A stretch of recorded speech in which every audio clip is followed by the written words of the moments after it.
were gonna watch a video, weren't we? We were. But then we went science mode. We love going science mode here, though. And now we go to more science. More science. So, again, you've never seen anything from this channel. Nope, I have not. Alright. Well, time to fix that. This is animals that got the middle finger from evolution. Sometimes I feel like we did too, because when we are hungry, we just feel nauseous. Humans, they just feel nauseous when they get sick. That's like when they don't eat enough to get nauseous, so it makes it hard to eat because they're nauseous. I don't understand why evolution did that. Oh, I'm so hungry. Oh, I'm gonna make it so that eating food makes you feel worse. Why does it do that? I couldn't tell you. I think it might have something to do with the production of stomach acid and nothing in there to digest, so it's like, not good. Yeah. But as you're going to see, with these animals, we got off pretty lightly. I bet. Evolution is a named Emily. That's it. That's the whole intro. Don't get me wrong, the concept of evolution is pretty cool. It's the reason giraffes get to flex their hide in the entire animal kingdom. But there are just times where nature and evolution decide to team up and absolutely hoe an animal's entire existence. So here are 10 animals that I personally think got done the dirtiest. It's not exactly in order, but obviously some animals are going to get violated more frequently than others. And I say that because if this list were actually in order, the octopus would probably medal at the Oppression Olympics for... Well, let me explain. Octopus are highly intelligent, and scientists believe they have the same cognitive ability as a 2-year-old human. Which might not seem impressive, but that means octopus are on the same IQ level as some dogs. Yeah, and 2-year-old humans are actually really good at problem solving. They are. As octopus are. One of the classes I took in university was child and adolescent development. And 2-year-olds are like a lot smarter than you give them credit for. Yeah, they are. It's just that they don't have the ability to communicate it at all very well. Mm-hmm. There's a lot more going on in there than you realize just because they can't communicate it. A lot of activity in their tiny developing brain. Exactly. They're even smart enough to use tools, whether it's using the tentacles of the venomous man-o-war as a weapon, which they actually do, or carrying a coconut around. Like crabs, they stab each other with stuff. And they hide in coconuts. But being smart is the only thing they have going for them.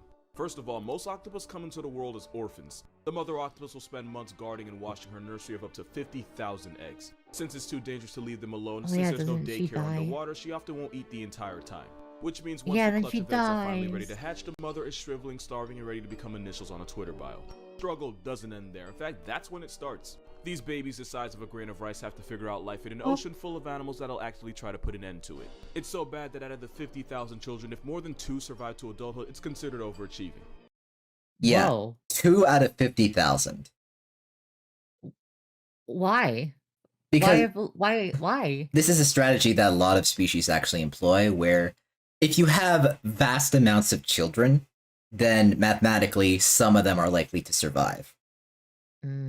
I see. Whereas we and more, I think it's more of a social creature thing, where we have relatively fewer offspring, but we devote so much time and care into putting attention into putting care for them and helping them grow and develop. That improves their survival odds. Are we the only kind of quote-unquote animal that does that? Oh, no. Keeps our children around for so long? No. This is very common with a lot of mammals, especially.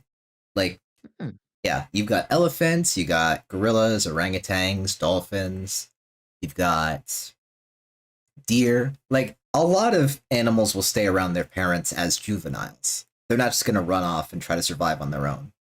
And a lot of it involves learning from their parents. Right. Whereas with the octopus, they have to figure out everything on their own, because everyone they know is dead. They spawned in without a tutorial. Exactly. That honestly wouldn't be a big deal if nature didn't already nerf them with their lifespan. It's so ridiculously short that a majority of octopus species that live life to the fullest still won't be alive for their first birthday. Being an octopus means you can be born on New Year's, have a midlife crisis by June, only to be a memory. For some reason, I thought octopuses could live for a long time. Yeah, no, they don't. Some of them only live for a few months. I don't know why I thought they lived for a long time. Maybe you were thinking of a lobster. I don't know. Does that mean in like aquariums and other stuff they have to keep finding new octopuses? Yeah. Is it octopus? It's or octopuses. Octopi? Thank God I got it right. Yeah. Octopuses. New Year's have a midlife crisis by June, only to be a memory by October. Giving an animal high intelligence just to cut its life after 1 to 2 years just seems like an intentional dick move. And because they have no shell or no armor, they'd honestly be lucky to live that long. Having no real way to defend themselves means a good number of them end up a sea lion's chew toy or a dolphin's frisbee. To be fair, octopus do have camouflage. In some cases, highly toxic venom. But for the most part, they get why is they holding that? Go back. Yeah, why are they holding? yeah. Why are they holding? Hold on. To be fair, octopus do have camouflage. In some cases, don't even ask me why he's holding it. Why is he? Why? No. This is a terrible idea. Don't do this. No. What is that thing called again? The blue-ringed octopus. Blue-ringed octopus. Yeah, guys, if a creature in nature is very, very colorful, don't touch it. Don't touch it. Yeah. That thing will kill you. It looks harmless. It'll kill you. Its venom is 10,000 times more powerful than cyanide. Why is he holding? Don't touch colorful nature. Oh, don't do it. You know what makes it even worse? You probably wouldn't even feel it if it bit you. Oh no. Its beak is so tiny. How fast does the poison kick in? I believe around like 20 minutes to half an hour after you got bit. And what are the results of it? Suffocation. Oof. Yeah. Like anaphylactic shock sort of thing? No, your muscles just stop working and so your lungs can't bring in air. Oh. Yeah. Yikes. Not good. No, not good. Put that thing back. Please. Toxic venom. Put it but for back. the most part, they get bodied by most of the ocean. And to add insult to injury, every octopus you see is probably a virgin because once they get laid, they die. We already saw what happens to the mother, but where did daddy at? Once the male octopus mates, he basically just gives up on life. The male octopus that's cashed in his V-card will swim around catatonically until he either gets torn apart by predators or dies of starvation as his body falls apart due to senescence. Not like it really matters because most female octopus are bigger than the males and sometimes they'll attack and cannibalize him during. But one thing's for sure, if his date doesn't put him out of commission, his post-nut clarity will. Octopus don't live long, but for the months they're alive, their entire existence is a jihad. Now you know why Squidward couldn't give a if a paid him. But at least with the octopus, it just seems to be really bad luck. They may be a victim of circumstance, but at least you get the idea that nature didn't go out of its way to screw them. Not like with this bird. Kiwi bird is probably the best. Kiwi bird! Perfect. This Look tiny at bird it, is actually it's part so of the rat type pathetic. family. And this cookout includes ostriches, emus, cassowaries, and the rhea. But unlike its bigger cousins, this bird that shares its name with a fruit is about 18 inches tall and no more than 7 pounds. It's kind of like having cousins 6'3", 6'4", and 6'6", yet you came out looking like Tory Lanez. Like your family's tall enough to fit in an NBA locker room, yet you get it from a chair and stay the same height. It always amused me when I was a kid and I saw diagrams of rat heights. Like, they're all huge, and then there's just this guy. Just hanging out. Yep. Of course, nature wasn't done screwing with this bird because, like its relatives, they can't fly. Totally flightless, and despite being related to ostriches, a Jurassic reject, and a bird that literally won a war against Australia, Did you know kiwi's that? about as defenseless as the fruit that got named after it. Yeah. Basically, you're looking at a bird that can't It was in Starbucks, and I was making one of the refresher drinks, which is kiwi star fruit. And I don't know why it came up, but people were talking about the drink that I was making, and I mentioned how I couldn't eat kiwi very often because it like hurt and burned to eat, and they were like, Starby, it's not supposed to do that. It's not pineapple. It's not supposed to burn you when you eat it. And I was like, oh, oops. Well, now you know. The kiwi is such light work that they can only survive on islands without any mammalian predators because they're really a couple stray cats away from being put in the history books. Yeah, for anyone who's curious, kiwis actually do have wings. They're just really, really tiny. They look more like thumbs. Are they used for anything? Nope. They're too small to do anything. Yeah, I was trying to think of what the purpose of them would be. Over Nope. time, they're probably just gonna evolve to go away. Yeah, moas actually didn't have wings though. They lost them completely. Really? Yeah, and they were the big flightless birds in New Zealand. Wow. Yep. And somehow, that's not it. Because nature shrunk everything about this bird. Everything except the eggs they have to push out of their body. Despite being about 60 times smaller, kiwis have to deal with eggs nearly the same size as an ostrich's. And at 20% Look at the of its body chicken weight, that would compared be to like the average oh woman birthing no! Yeah. Yeah, look at that. Look at that. You compare the size of a kiwi to a chicken, and then you compare their egg sizes. It's almost like an ostrich size. How did they do? What do they Yeah. look like when the egg is inside of them? Are they just like about to explode? Like We'll find out, don't Google worry. pregnant kiwi right now. I'm not going to do that. God damn it. Eggs nearly the same size as an ostrich's. And at 20% of its body weight, that would be like the average woman birthing a 35-pound baby. With the same equipment. It's such a hell to live that the egg actually rearranges its organs and stretches its rib cage. There's too many things going on for me not to think nature had serious beef with this bird. Yeah, so instead of it doesn't look like it's going to explode, its insides just get pushed out to the sides to make room for the egg. That's awful. Yeah. Oh, that would hurt so much. Get the egg out of there. Yep. But imagine how much relief you'd feel getting it out. Get it out of there. Especially when you realize the kiwi's closest ancestor was the elephant bird. Yeah, look at the difference between these two. What's an elephant bird? It's another member of the ratite family. There's They so were many. Yeah, they're extinct now, but they were really big. Oh. Which was about 10 feet, 1,600 pounds. Oh. Yeah. That's the size compare? Yep, this is actually how big they'd be compared to a human. Oh. They were the biggest known birds. I can see why, but yeah, elephant size. Yeah, that's elephant size. Like, yeah, I get it. So yeah, they got nerfed bad. At least they didn't get hit as hard as, say, the sloth. For being completely honest, the sloth has almost nothing going for it. Because they insisted on eating nothing but leaves, their diet makes them one of the slowest animals on the planet. Because they physically can't afford to spend energy they don't have, because going into debt would mean death. It's to the point where baby sloths have to quite literally hold on for dear life, because if it falls to the jungle floor, the mother likely won't waste the energy trying to get it back.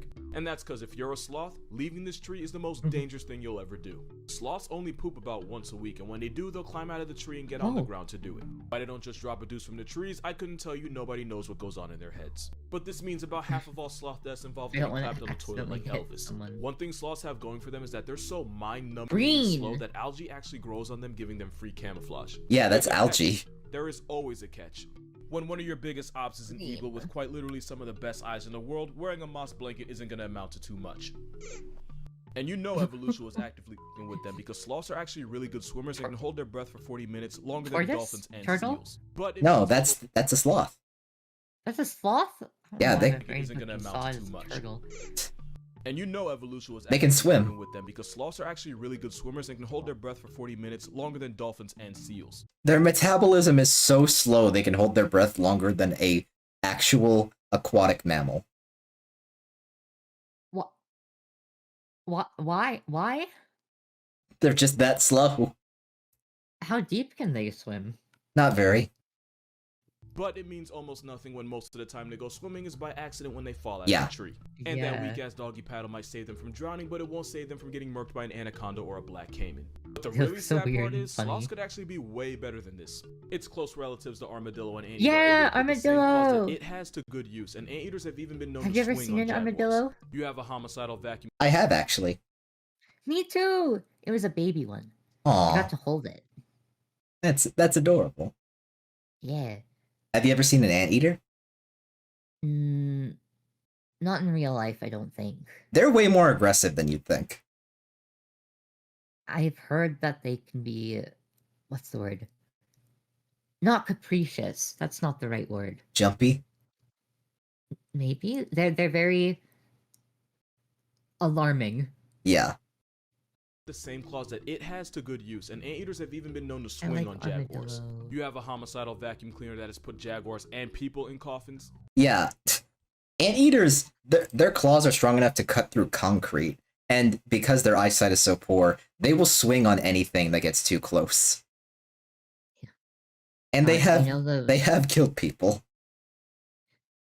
Yikes. Yeah, I think I've heard of that.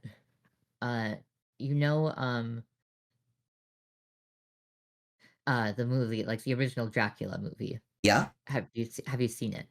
From the 30s or like the 40s? Like the original. I don't think so. Okay. I think it's in the original what's happened, but in Dracula, they wanted to have like weird creatures kind of thing. So they were like, yeah, we could have rats in his castle, or like rats here, but that's not like really scary and doesn't evoke like scary things. But like most people back then didn't know what the fucking armadillo was.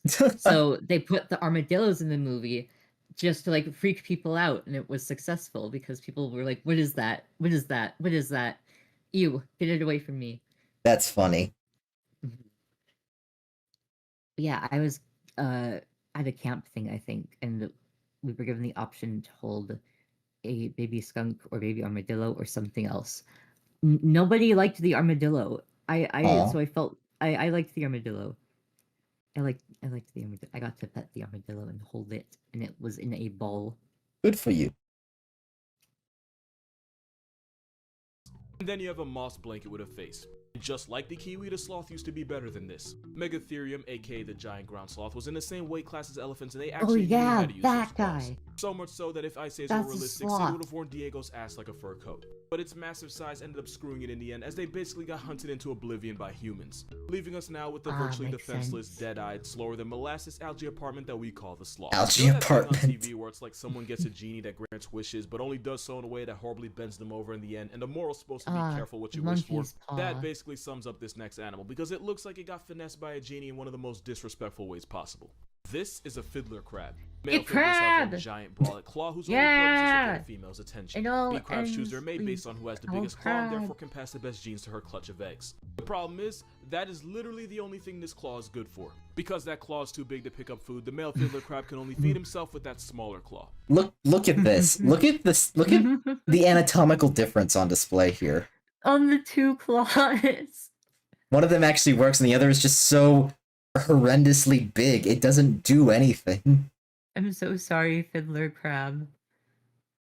That massive claw is actually a disability that means the males either eat half the food or take twice as long as the females. The only problem with that is that these crabs only eat during low tide, and the longer the crab spends eating, the more likely they are to end up as someone else's main dish. In the evolutionary arms race for female validation, the male fiddler crab is more likely to end up getting eaten by gulls, raccoons, reptiles, and sometimes even bigger crabs.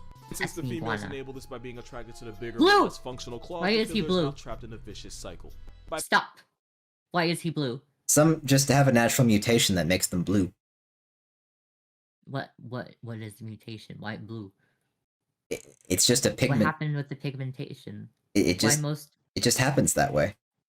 But why? It's incredibly rare, but it happens. Like, but why? I don't know the full mechanics. What makes them turn blue? I don't know the full mechanics, but I think it's due to the fact that the gene that primarily expresses the reddish color is either deleted or it doesn't work. So sometimes you get crustaceans that are just blue. There are blue lobsters that have been found. Oh yeah, I've heard of blue lobsters. They're really cool. Imagine having a body part bigger than you just to impress your mate, but that's it. That's it. And it's not even like in a good it's like in a really inconvenient spot too. Look at my like you're trying to do things, but you have to like hold your arm out of the way all the time. Hey babe, do you like my giant ear?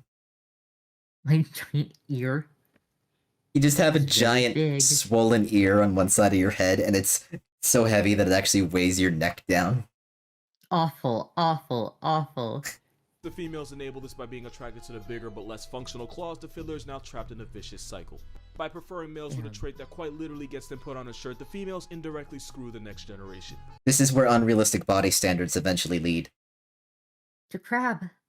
To crab! Yes, of course. It all leads to crab in the end. Gotta be careful what you wish for, especially if you're this next animal. Because the peacock has the same problem on steroids. We can all agree that the peacock is the biggest flexor in the animal kingdom, and rightfully so. And just like with the crab and basically every other aspect of life, bigger is most certainly better. The more colorful and eye-catching, the better the peacock's chances at bagging a peahen. They'll even shimmy their tail feathers in a way that hypnotizes any female watching. But like I said, never make a deal with a genie. Because the good news is a peacock showing off will always be the center of attention. Bad news is sometimes that attention comes from a 700-pound assault weapon with stripes. And because those tail feathers are so heavy, not only can't the peacock see behind itself, even if it does see death coming, it takes them longer to get off the ground and out of the tiger's reach. Just like with the crab, the peacock's biggest flex is often what gets it buried. In a cruel twist from fate, the peacocks that are safer from tigers are usually the ones that get less attention from females. So by having a preference, the peahens doom their children to a fate of ultimately ending up as a tiger's tooth. The peacock and Fiddler both got handed massive L's from nature, but at least you can see the thought process behind it. So I would also add a third creature on this list that has the same problem. Creature? It's called the stalk-eyed fly. Stalk-eyed fly. Yeah, you know what flies look like, right?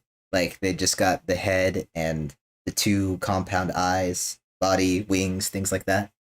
Yeah. Stalk-eyed flies have enormous, really long stalks that just protrude horizontally from their head, and females are attracted to the longer ones. Good for them. Do you want to see a picture? Sure. They are some of the most ridiculous animals I've ever seen. Yeah, chat, look at this thing. Look at this creature. Those really are its eyes on either side? Yeah. Yeah. Look. How does that affect their vision? Severely. How do they... What happened? Again, unrealistic beauty standards. What happened? Why did they form like this? This is what happens when you... This is also what happens when you move the eye distance slider all the way right in character creation. What did they do to make this happen? I don't know. It's so weird. Bro. Having huge claws and fancy feathers attracts females, so technically it does serve a purpose. In comparison, the Luna moth got shafted for no reason at all. To make a long story short, adult Luna moths don't have a mouth and therefore can't eat. The only thing keeping them alive is the energy they store as caterpillars, but once that runs out, so does their time. Luna moths live for about a week, just long enough to reproduce and doom their children to the same fate of a non-consensual hunger strike. If you ask Google why the Luna moth doesn't have a mouth, it'll tell you because its only purpose is to mate, which is really nature not giving a fraction of a about them. Yeah, Luna moths and a lot of moths in general, and butterflies, they're basically living batteries. They only run on the power that they stored as caterpillars before they metamorphosized. I didn't know that's how it worked. Yeah, like all their other organs just dissolve or they're absorbed into their body for additional nutrition or to redistribute resources to help them reproduce. That's all they exist for. So, in a real... For them? It's not good for them. They can't eat. Not good for them? Yeah, that's cruel. Question is, what could possibly be crueler? Well, if you know what this is, you probably have the answer. This is a sea louse. It's a member of the Caligidae family of copepods, which is basically just a bunch of small crustaceans. You probably noticed that for the peacocks and the crabs, it was the guys getting the worst of it. Apparently, nature believes in a weird form of equality because right now it's up for the girls. The horror show starts when a male sea louse kidnaps a much smaller female and then forcibly drags her to what I can only describe as a crustacean sex dungeon, where he can have up to 20 other victims also trapped. Yeah. It's at this moment where this movie loses its rating because the male will forcibly impregnate. Sorry, go back a bit. I got distracted by the music. I was like, it sounds familiar. You were listening to the music and you missed the words crustacean sex dungeon. Oh, I gotta see that! Starts when a male sea louse kidnaps a much smaller female and then forcibly drags her into what I can only describe as a crustacean sex dungeon, where he can have up to 20 other victims also trapped. It's at this moment where this movie loses its rating because the male will forcibly impregnate every last female in his burrow, and this often involves penetrating her abdomen. Don't worry. Yeah. It gets worse. As her brood of children that she never asked for begin to grow, they decide to start eating their way out. Eventually, the mother's body splits open as her nursery of psychopaths rush out of her now mutilated husk of a corpse. This might be one of the Damn. only times where the babies abort the mother. Doesn't even really get to give birth. Her children just bring her Oh death. God. You might be wondering why evolution would even give this nonsense the green light. Well, the newborn sea louse are entering an ocean full of danger, and having a full meal before they make it out on their own apparently increases their chance of survival. And by cannibalizing their own mother, it's basically a home-cooked meal. Somehow, this isn't even the worst birth on this list. That title belongs to the hyena because straight up death is actually better than what they go through. Female hyenas evolved a pseudo-penis that's so similar to the real thing, it's actually difficult to tell males and females. Yeah. This is actually a female. Only problem is, it's not just for show. They actually have to give birth to that thing. And yes, it's every bit as painful as you think. Somehow make it even worse relative to the mother's size. Hyenas have to give birth to the largest cubs of any carnivore, and they have to do it through a penis. Good amount of first-time mothers don't even survive this because the process involves rupturing and splitting open the pseudo to make it easier for them. But the cubs don't get it easy either. About 60% of hyena cubs will suffocate on the way out and become past tense before technically even joining the present. I wonder if they know this. If they don't, you should send them this video. Nope. That is a female hyena. They just have a pseudo penis. Strange. Very. And I feel like I should also add, they can also become erect. Yeah, that makes sense. Mm-hmm. 60% of hyena cubs will suffocate on the way out and become past tense before taking they sure do. The present. And you would think because this directly affects the mother and the cub that evolution would have patched this. But apparently nature and Lion King have something in common when it comes to doing hyenas dirty. Oh. Community guidelines. We're talking about an animal that got done dirty. Oh yeah, this one. Speaks for itself. In fact, this is probably going to be the thumbnail because this is nature at its grimiest. A lot of y'all probably knew this animal is coming just from reading the title, but for those of you that didn't, that was the skull of the babirusa. It's a wild pig found in Indonesian islands like Sulawesi. If you already knew that, it's probably because of those teeth. Those tusks penetrate out of its snout only to do a complete 180 and head right back towards its face. Yeah. I heard about this when I was a kid. This thing always confused and disturbed me. What? So I'm guessing ones that are under like care and stuff get them trimmed and taken care of and everything. But how are they supposed to prevent that from happening in the wild? I'm guessing they would like, beavers or whatever will chew to keep their teeth. But what do these guys do? I'm guessing they would wear it down by rubbing it against trees, things like that.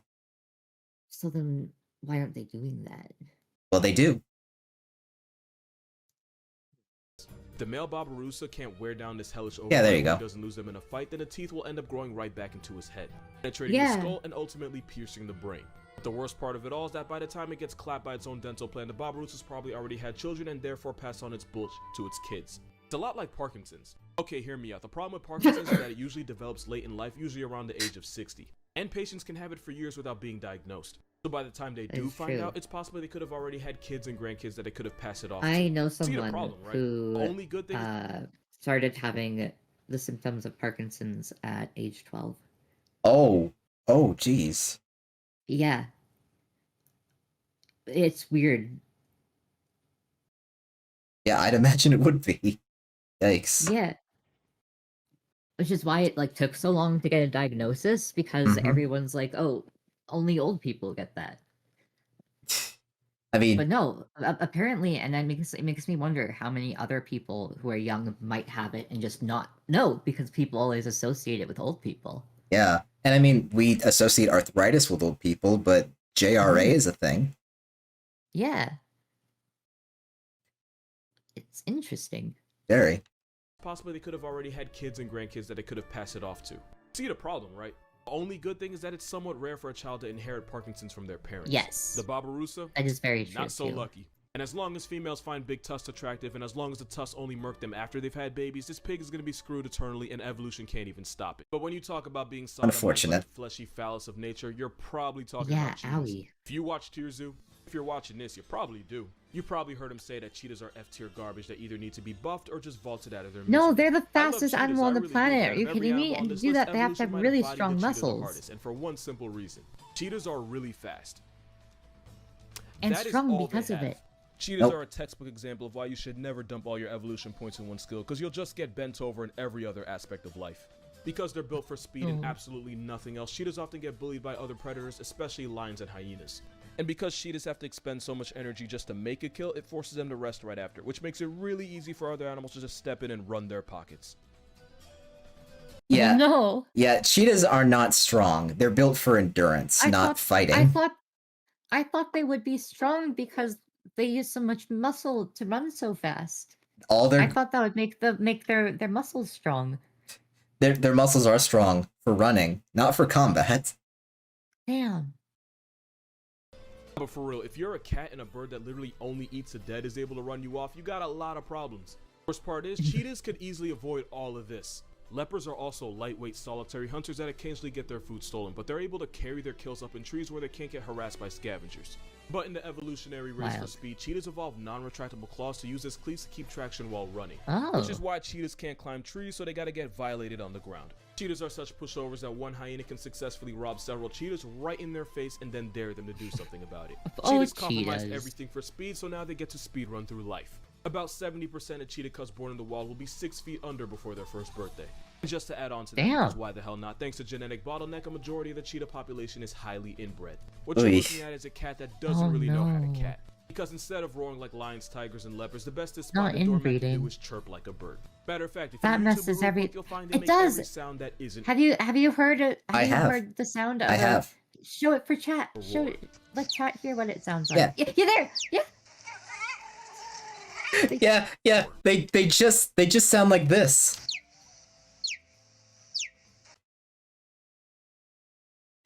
That's so odd. Like cats chirp, but it sounds very different. Find to make every sound that isn't a roar.